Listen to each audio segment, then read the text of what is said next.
Hello and welcome to episode 10 of Up the Posh. I'm Kev, and as you can see from this wonderful league table on the right hand side of the screen here, we are the champions. We've got one game left to go. It's against second place Wigan as well, so it's hopefully going to be a nice little bit of a party atmosphere. In my mind, they're presenting the championship trophy in this match, even though we actually sewed up the league title 5 or 6 games ago. But I'd like to think the powers that be had a little look at the fixture list and thought, oh look, second place team, comfortably second place team, are away to the champions on the last day of the season. What better place to present them with the trophy than on that day?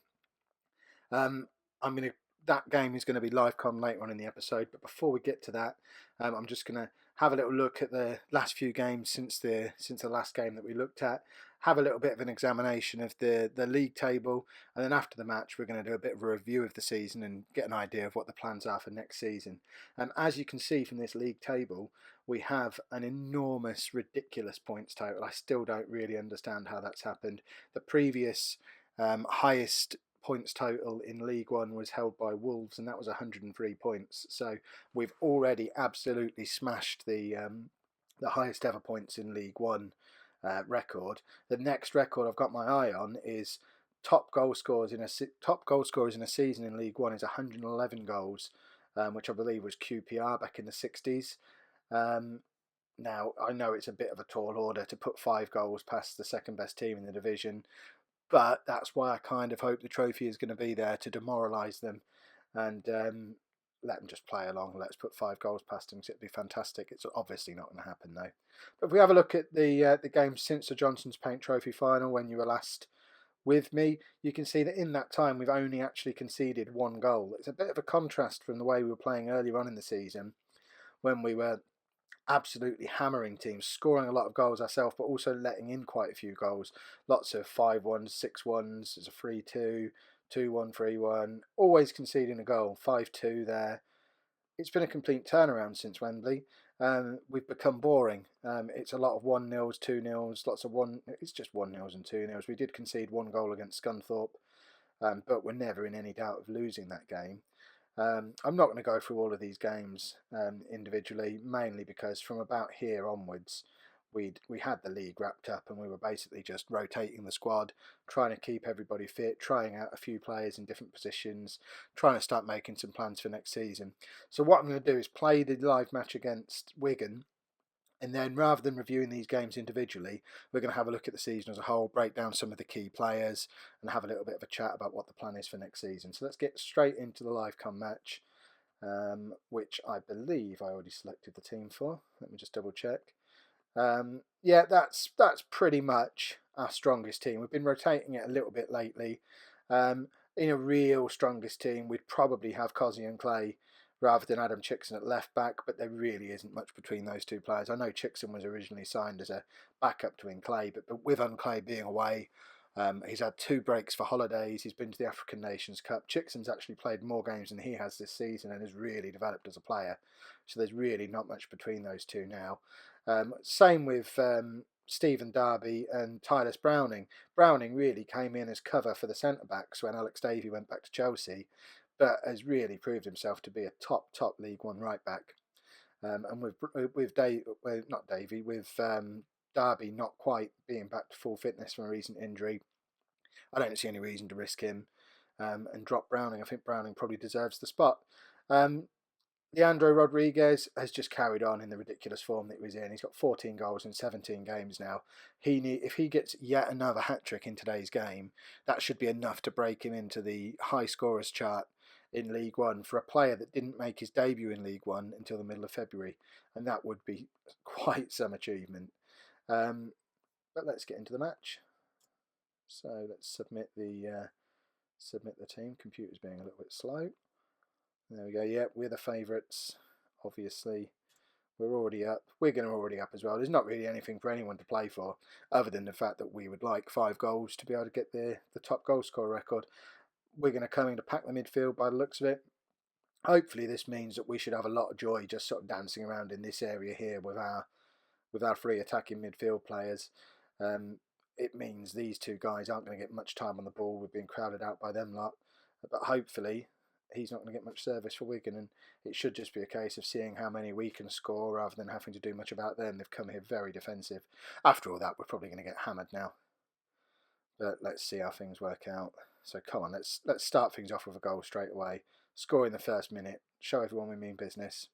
The crowds as well have been massive for these last few games.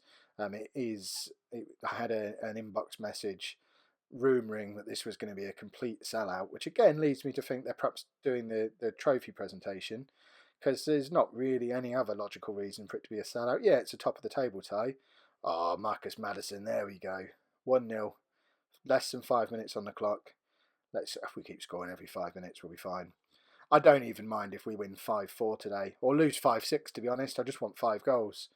I'm not at all bothered about whether or not we win or lose the game. I just want to score 5 goals so that we can say we got the points total and the goals total records in the same season. Yeah, as I was saying, there's no real logical reason for people to really flood along and sell out this match when neither team has anything to play for. So I think they probably are presenting the trophy after the match. That's the story that's being told in my mind anyway. Certainly in real life as manager, that's what I'd be asking for. I wouldn't want the players getting distracted before the end of the season. And it would just be a nice little dig to the second place team as well, who were always supposed to be champions. And really, they're already on 92 points. In any other season, 92 points would be enough for them to walk this division. So they probably justifiably feel a little bit hard done by to be secure in a promotion spot by 9 points with a game to go and still be 20 points behind first place. They've kind of found themselves in no man's land between first and third for most of the second half of the season. Obviously, they've just equalised there. Like I say, not at all bothered. As long as we can get a couple more before half time, that sets us up in a really good position to go for that record. Come on, just get the ball to Rodriguez and let him stick it in. That's what he does. We just need to be giving him the ball. Connor Washington is right back into his previous form from earlier in the season in the last half dozen games or so as well. He's creating an awful lot of chances for Rodriguez. And we just need to get the ball coming through those two. They're going to score again here, aren't they? They're going to spoil the promotion party. Just imagine the atmosphere at a game like this. Every fan in the ground, it doesn't matter which team they're supporting, every fan in the ground is going to be over the moon. It's going to be such a party atmosphere in there. Both teams already promoted. That's got to be a fun match to go to. I wonder how often this actually happens in real life. Come on, let's stick that in. Come on, lads. 1-1 at half time. That's leaving us a lot to do in the second half to get this points, to get this goals total. I think it's starting to look like it's going to be a little bit beyond our reach. It's a bit of a shame, really, that we stopped scoring so many goals and started with the 1-0s and 2-0s. Oh, Maddison again. He really is a big game player. It seems he really likes to perform for the live comms. I might have to go back through and see how many of his 20 or so goals he's probably got this season now have come in live com games, and I'm starting to think I might have to live com every match just to get Marcus Maddison to start knocking goals in. It really is ridiculous. But yeah, it's a bit of we didn't tweak anything in the tactics when the form changed from being gung-ho goal scorers to 1-0 specialists. Nothing's changed in the tactics. The personnel are pretty much the same as well. I guess it's just maybe a change in attitude once they're already promoted. Right, we don't need to change anything. We just need to try and get 3 goals in this second half. Come on, Wigan, play along. Right, come on, we don't need them to be attacking. Just get the ball off him, lump it up to Rodriguez. Maddison's going to want his hat-trick now as well. Big game player, Maddison. See, there's not much happening. We're completely dominating possession, and as suspected, created so many more chances than Wigan have. They really have just come here to try and flood the midfield and not concede a goal, which seems a bit odd. You'd think they'd just want to get involved in the party, and I was kind of hoping this game would be 2 teams just trying to outscore each other and show off a little bit for the last game of the season in front of a party atmosphere, but obviously it's not to be. Wigan are a bunch of miseries. Come on, let's have a goal here. If we score here, it might all still be on. Oh, it's Maddison again. And yet again, he's got himself into that little offside position there. I need to, if anyone knows a way to train that out of him, please in the comments let me know how I teach Marcus Maddison to stay offside, because he'd have scored 30 goals this season if he didn't keep drifting offside. It's that little position where the centre forward just slots a diagonal ball across and he runs through onto it. But more than half the time when he gets himself into that position, he's offside. So if there's a way to train that out of him without stopping him making the run, I'd be very interested if you could pop that in the comments and let me know. It's not going to happen, is it? 2-2 now with 20-ish minutes to go. It's going to take something a little bit special to get another 3 goals now. We're probably going to score. Oh, come on, Rodriguez. This is your kind of goal. Oh, see, he'd have scored that earlier on in the season when he was really in his crazy scoring run. Back when he was getting 9 or 10 goals in 4 or 5 games, that would have been a simple goal for him. I think he's probably accepted the fact that he's going to be back at Everton next year, challenging for a first team spot, I assume.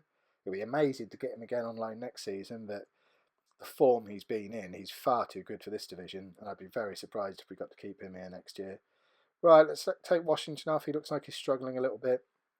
What can I do? I'm going to bring on Kieran Sadlier, purely because left footer, so it means I can bring Maddison into the attacking playmaker role, stick Sadlier out on the right wing. He doesn't like playing there, but I am retraining him into that position, because I think that's probably the future for him if he does break into the side properly. So we'll give him a bit more game time out there.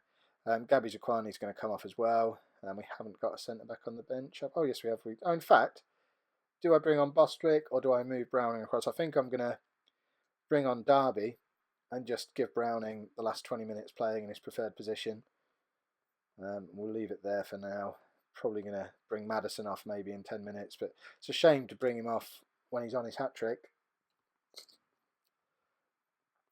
Right, come on, Posh. A quick 3 goals to finish the game off and finish the season off perfectly. It really would be the perfect season if we did that. Apart from those games we lost, obviously, but we won't talk about them. Can't really ask for anything more than what we've had. Maddison, come on. I think I'm going to have to pull Maddison off. He's struggling a little bit now. Who can we bring on for him, though? Who have we got on the bench? We haven't really got anyone else who can play in that role. In fact, what I'm going to do is bring Bostwick on now and move Biggie Romana, or Gale, still don't know how to say his surname, move him up into that slot. It's not as attacking. In fact, I want to swap Anderson and Bostwick around as well. Let Anderson drift forward a little bit more. That's the kind of change I would usually make to close a game off. So I think the goal scoring record is probably gone now, which is a shame. And Baldwin's going to get himself sent off here as well. So I guess it really is a case of hanging on now. I'm just going to basically reverse that switch I just made. Oh, in fact, he hasn't even come off yet. Excellent. What I was going to do was drop Bostwick back and bring Gale back into midfield again. In fact, I'll probably still make that same substitution. So, oh, not Doyle. No, I want Bostwick on. So we'll bring Bostwick on for Maddison. Drop Maddison back into the back 4. Then bring Gale back into midfield. There we go. Baldwin must have known that it was all set up ready for him to finish his season. It does mean, of course, that he's going to be suspended for I think probably the first 2 games of next season. I think that's his second red card. It was for 2 yellows as well, so there's not going to be any way to appeal it. So we're potentially without him for 2 tricky opening games in the Championship, which who knows what that's going to mean long term for his place in the team. He's been comfortably our best defender this season, but he's going to be playing catch up all season against whoever we bring in to play alongside him next year. And Zaquani, I guess, will still be at the club. There you go, we've given away a penalty. We're not even going to win the match. All that talk of goal scoring records, we're not even going to win the game now. Come on, Ben Anick, let's have a save here. No, there you go. Wigan get to spoil our party a little bit. They know the trophy's being presented after the match. They want to spoil the fun a little bit. The Posh fans don't care. They're just singing even louder now. They don't care if they win, lose or draw. They know they're getting the trophy after the match, and they know it's the highest point total there's ever been in League One. Sorry my voice is going a little bit. It's not because I've been screaming and shouting in excitement. I've got a little bit of a cold, which might affect the length of this video if my voice does start to crack any more towards the end of it. Oh, Rodriguez has pulled one back. Can we get 2 goals in the last 2 minutes? We just need 2 more to break the record. 1 more goal equals the highest goal scoring ever record. That would be fun in and of itself, but it'd be a bit of a shame just to equal the record. And it was so close now. If Wigan were any kind of good sports, they'd just get out of the way and let us score 2 goals at this point. Doesn't do them any harm. But it just means this season gets even more immortalised in the record books. Spoil sports. Not that if it was the other way around, there's no way I'd be letting them score. Go on, Taylor. Anderson, just hit it. Any of you. Just stick it in the back of the net. Really make these last 2 minutes interesting. Oh, we've got 3 minutes. No, we've got 1 minute left now. No chance. I'd kind of be a little bit disappointed if we just equalled the record now. I'm probably happy at ending 3-3. Of course, I forget we're down to 10 men as well, so we've done really well to get back into the game. It shows the quality that we've got. The big worry, of course, which we'll get onto in a minute when I start looking at the squad, is that yes, we've got quality, but so much of it is from loan players. And how many of them are we going to convince to come back to the club next year? Or what are we going to do? Right, what I'm going to do is, in fact, it moved on much quicker than I thought, so rather than me pausing and moving on, we're just going to go straight in and look at some of the records now just to finish off this video. So first of all, if we go and look in at the squad, if we sort that by average rating over the course of the season, we can see where our top players have been. Top player, Cosy Clay. He has had the advantage of being rested regularly. He went off, as I say, to the African Nations Cup. I don't even know how South Africa did in that. I should probably check that he didn't go away and win it. Did he win it? Oh, what do you know? He won the African Nations Cup as well. What a season for Cosy Clay. He's won the African Nations Cup, the Johnson's Paint Trophy and League One all in one season. It doesn't get much better than that for a lad who's, 21 years old. He must be on top of the world. But the assistant manager reckons he'd be a good player for most Premier League sides. Obviously, we're potentially not going to have Chickson at the club next season, who by himself was the 4th best player at the club. We were blessed with some excellent left backs.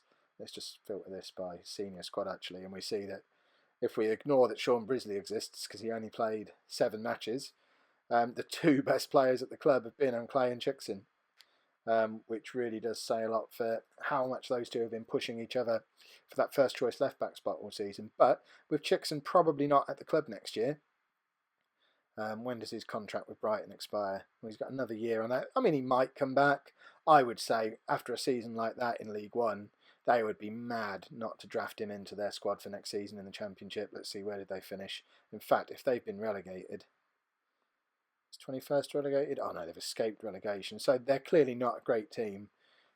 They would be mad not to have him as their starting left back next season. So I imagine we're not going to see Adam Chickson. So Cosy Clay gets to see how he does over a full season. And then of course we've got Stephen Darby as well, who's been superb at right back. It shows how effective the wing back system we've been operating has been. That we've been getting so much that they're both full backs on either side have been playing so well all season. Darby has played a lot more games than either of the left backs have, purely because for most of the season he didn't have any competition down that right hand side. I was forced to play him even when he wasn't fully fit. Michael Smith disappeared in the transfer window and was replaced by Tylus Browning, but Browning has played most of his appearances for us at centre back probably until those last half dozen games or so when he got a run at right back. But really happy with how the wing backs have been working in this system. Give us a lot of width. And obviously creating a lot of chances as well between them. Then from there we've got the attacking 4, first choice attacking 4. So Marcus Maddison, who's played 40 games and scored 20 goals from right wing. And bearing in mind he wasn't a right winger at the start of the season, he was a left winger who we retrained to a right winger. He actually became natural over there probably February, March time, and that's when he really started to push on. So in the league, 37 appearances, 15 goals, 19 assists, 4 Man of the Match awards. If you look at him over the course of the season in all competitions, 20 goals and 25 assists. You really can't ask for much more from a winger. And this is a player who my assistant manager doesn't really rate. Okay, he's upped him to a good player for most Championship sides now. He certainly wasn't saying that about him earlier in the season.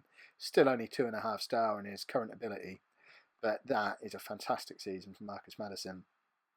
Connor Washington has played most of the season in the advanced playmaker role, which again we've retrained him for. He's now natural in. He does play as a striker when we don't have Rodriguez available, but most of the season he's played as the advanced playmaker, which again, when you consider from that position, he's got 17 goals, 20 assists, and an average rating of 7.34. This is why we've scored so many goals this season, because the 3 players behind the striker have been phenomenal. And we'll come back to Rodriguez in a second. Just have a look at John Taylor, who was obviously the left winger in that system. Again, he's not actually... Oh, he is now natural on the left wing, but he started the season as a right winger. I wanted him over on the left to take advantage of him cutting inside on the right foot. So he's been retraining as a left winger. And his season stats, he spent a little bit of time injured. If we look at his injuries, I think he had a couple of knocks. And yeah, he had a hamstring and a back strain. So he's had a couple of 4-week spells on the sidelines, but still managed 38 games, 21 goals, 14 assists, and a 7.32 average rating. To have those three players behind any striker, it's no wonder Leanne Goal scored so many goals earlier in the season, with those three players behind him just creating chance after chance after chance. Angol himself never recovered from his injury. Not in an injury way, but he never scored another goal for us. But at the time he got injured, I think he had 14 goals in 18 games or something like that. Came back in, never really established himself back in the team, never scored another goal, went out on loan for a month to Macclesfield, didn't exactly set the world alight in the conference, came back to us and probably played another 4 or 5 games. He just wasn't the same player. I mean, if we look, the assistant manager is probably telling me, well, I've been telling you about him all along. He's currently considered only a decent League Two player with not much potential to improve. He's considered only the 6th best striker at the club, and I think was probably just benefiting from remarkable circumstances in that first half of the season, when he was benefiting from being the lone striker with 3 incredibly creative players behind him. So it's a little bit of a shame. Unfortunately, the whole football world seems to know as well, because his value isn't significant enough for me to make any decent money on him. I'd love to be able to say, well, look, scored 14 goals, perhaps give us $1 million or 2 for him. But I fear the future of Leanne Goal might be a season or 2 of going out on loan to conference teams before being released on a free, and probably making a career for himself in League Two, which is a bit of a shame based on his start to the season.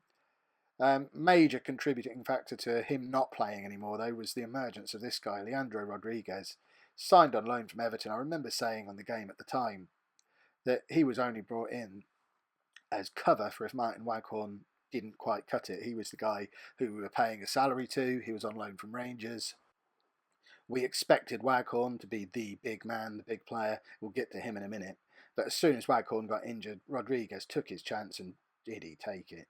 17 starts, 16 goals. He's not created anything at all, really. Four assists. But when you're the lone striker with the players of the likes of Washington, Taylor and Maddison behind him, if you're scoring at a goal a game, that'll do. He is already a decent Premier League player. He's comfortably the best striker at the club. I would love to get this guy on loan again next season. Realistically, he already played a couple of games for Everton earlier in the season in the Premier League. If he's not an Everton squad player next season, I'd be very surprised and would love to have him back. But I'm not holding my breath, and I think priority 1 for the close season is going to be finding a striker to replace this guy, because we can have all the assists in the world coming from the 3 players behind him, but if we've not got that guy leading the line, able to get a comfortable stack of goals, then we're going to struggle. We really struggled when Angol went off the boil, and we just didn't have anyone to finish the chances, and that coincided with our iffy run of form in mid-season. I'm not going to go through every player in the squad. We're just going to look at the last couple. The next 2 down were our 3 choices for centre-back, really, across the season. So Zaquani, Baldwin, Browning, even Bostwick played a few games at centre-back. You can see I have transfer listed him, mainly because he earns $6,000 a week and never established himself as a first-choice player in any position. Which, bearing in mind he played 30 games, he's played them across the back 4 and in midfield, never been a first choice anywhere. He's a perfectly good League One player. I don't think he's worth $6,000 a week, and I don't think he's going to be anywhere near our first team next season if we can bring in the right players. So, still happy for him to leave. Zaquani and Baldwin have been a fantastic partnership. They've both played most of the season, with Titus Browning dropping into cover whenever they've not been fit, and it's been quite a useful way of setting things up. Again, I'd love to have Browning in next season, but again, why wouldn't Everton want this guy on their bench next year? Ideal world, I'd love to get Everton as a parent club so I can bring in Browning and Rodriguez for nothing again. Unbelievably, I'm not paying either of them any wages, but like I say, not holding my breath, and I think there is going to have to be some significant reshuffling of the squad over the summer, which we'll get to in the next episode. The one noticeable absence from these top performing players is any central midfielders. which is a bit of a worry. It suggests I might have to have a little tweak to the central midfielders. I guess when your defence and your attack are performing so well, and you've only got 2 players really in that midfield, you can kind of get away with it, especially when you're in League One and most of the squad are too good for that division. But moving up a league, if you look at where our central midfielders are, the best one was Bigirimana, who's going to be going back to Newcastle, and wasn't great. Forrester played there a little bit, but didn't set the world alight. Ambrose played there a little bit, but really started to struggle with fitness, and I don't think he's going to have the fitness to make the step up back to the Championship, and probably I'll be looking to offload him over the summer. Marlon Pack came in. I was very excited when he signed, but just he didn't really make things happen. Played far more games for Bristol City in the Championship than he managed for us in League One. I don't imagine him being in our squad next season. The £500,000 pre-season signing, Nathan Doyle, hasn't really got the job done. And our young star, Jermaine Anderson, again, the whole of the central midfield players have been a little bit disappointing. So a job for the summer might be tweaking the system slightly to try and find a way to get the central midfielders more involved in what's going on. But we'll worry about that in the pre-season friendlies, I guess. I imagine if we start next season and we carry on winning the way we have been, I'm not going to care if the central midfielders aren't playing very well anyway. The last player I want to look at, Martin Waghorn. I was so excited when he came in. We paid him a lot of money to be here. He never made it back into the team. If you look at his injuries, he had that great debut where he scored a couple of goals. In fact, no, he'd come off the bench the week before. His first start, he scored a couple of goals. One cracking goal where he chased the goalkeeper down, which I put in an earlier video. But then he broke his ribs in that match. Came back, was just hovering on the bench again. Didn't actually make it back in. Twisted his ankle then and was out for another 5 weeks. And just by then, Rodriguez had established himself. I was trying to get Angol reintegrated into the system. There's just no reason for him to be at the club. I'll happily send him back to Rangers and never hear from him again. Last thing I want to look at is the money side of things, because bearing in mind we were supposed to be running at a massive loss this season, we've still got £2 million in the bank, and I'm a little bit confused about that, especially when we look at the fact that our projection is still putting us at, our projection is still looking at us being down £800,000 this season. So I don't know where they think nearly £3 million is going to go in the next 6 weeks. We certainly aren't paying that amount out in wages. Probably win bonuses maybe, I'm not sure. I guess we'll see how that pans out. And they still reckon, even with the promotion, that we're going to be £7 million in the red by the end of 2 seasons' time, but I just don't see it happening. They've set us an initial transfer budget of £3 million and bumped the wage budget up from 62,000 that it was before to just shy of 100,000. So I've actually got quite a bit of money to play with. And as soon as I stop recording this video, I'm going to be straight into my shortlist that my scouts have been putting together over the course of this season, and starting to hopefully make some bids on players, see if I can't get 4 or 5 players in who can challenge for first team spots, because I don't like having to rely on as many loan players as I have this season. So I definitely want to bring in a striker. I need some kind of backup to the attacking midfielders. Going to need some more options at fullback, because both of them are going to be going back. The 2 reserves that I've got there are going to be going back to their parent clubs, and we're probably a little bit light in central defence as well, especially with Baldwin being suspended for the first 2 games of the season now. And then once we've spent the money, again, ideally on 4 or 5 decent players, then we'll just fill the squad out with loans. And my next video will be probably just before the start of the next season, where I'll recap the transfer business we've run over the summer and hopefully have the live com of the first game of next season. So I know this has been a long one. Please let me know in the comments whether in future you'd rather I split those into 2 episodes, so last game of the season in 1 episode and then a recap of the season in another episode. I'd love to hear about that in the comments. And if you've enjoyed the episode, please pop a like on there. Every like makes a massive difference to the visibility of the video and the channel, and it does make a huge difference. One other thing before you go, make sure you check out the notes on this episode, because I am giving away a copy of Football Manager 16 and all the details of how to enter the draw to win that game. They're all down in the comments and the notes for this episode, so make sure you check those out as well. Thanks very much for watching.